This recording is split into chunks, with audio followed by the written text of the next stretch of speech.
Hello, thanks for joining me. I hope you find what I have to say both interesting and informative. My name is Matt, I'm a retired engineer and I've always been fascinated by the history of the Roman world.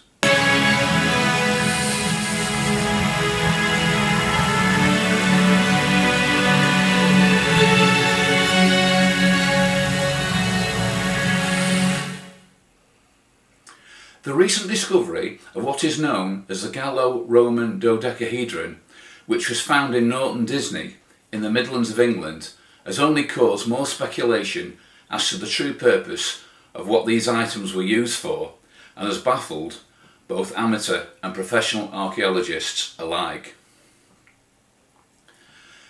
This brings the total current number of Gallo-Roman dodecahedrons found in the UK to 33. And about 130 now worldwide. I'm sure you'll be aware of the many existing theories as to what this object could possibly be used for, and I'm not proposing to cover any of these options here, as I understand that everyone is entitled to their own opinions on the subject. I'd like you to join me on an adventure of discovery where we will reveal the enigmatic purpose of the Roman dodecahedron, which I think you will find more fascinating than you can possibly imagine. So relax, sit right back, and let's jump right in. I will explain in detail what this item was used for, supported by the facts of what we already know. You will see why the material of construction used was bronze or a copper alloy. You will see why most were found in military installations, forts or camps. I will explain why some were found with coins or other treasure. I will explain why some have been found in temples and graves. You will see the dodecahedron shows no signs of wear. You'll see why some were found with traces of wax attached to them. You will see why there are different size holes in each face, which range from 6mm to 40mm. I will explain the reason for why these rings are found around some of the holes. I will explain the geographical bias of finds and why most were found in northwestern Europe. You will understand the purpose for the knobs or nodules found at each corner.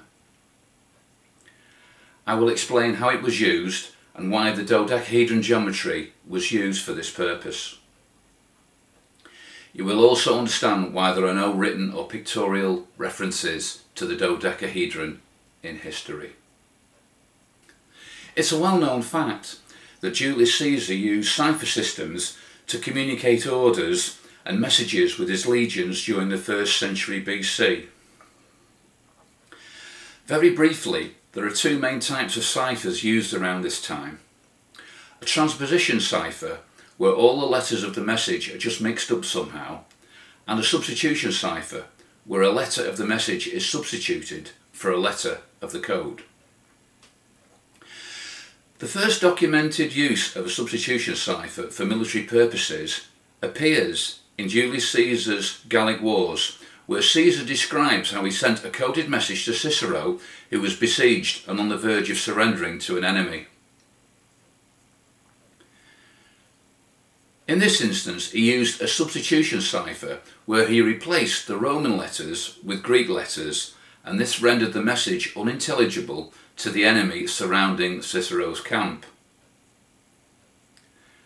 Later, thanks to Suetonius, who wrote the lives of the Caesars in the 2nd century AD, we have a detailed description of one of the types of substitution ciphers used by Julius Caesar, where he simply replaced each letter of the message with a letter that is 3 places further down the alphabet.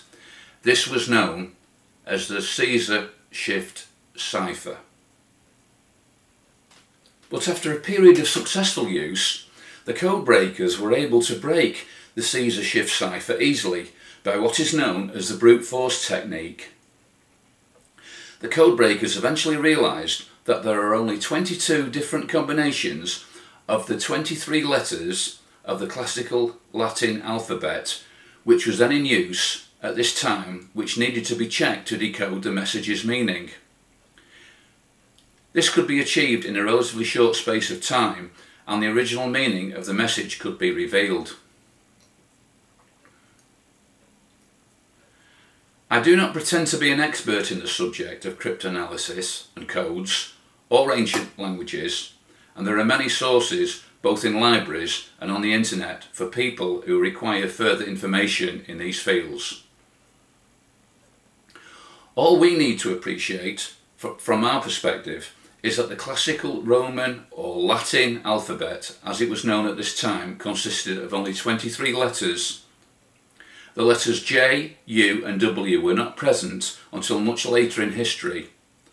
Over a period of time, these 3 letters were finally added, and we have the 26 letters we now use in the modern world. The use of cipher-coded messages was nothing new to the Romans during the 1st century BC to the 4th century AD. For a military application, a cipher coding system needs to be secure, simple and swift. It needs to be secure to ensure the message remains a secret from the enemy.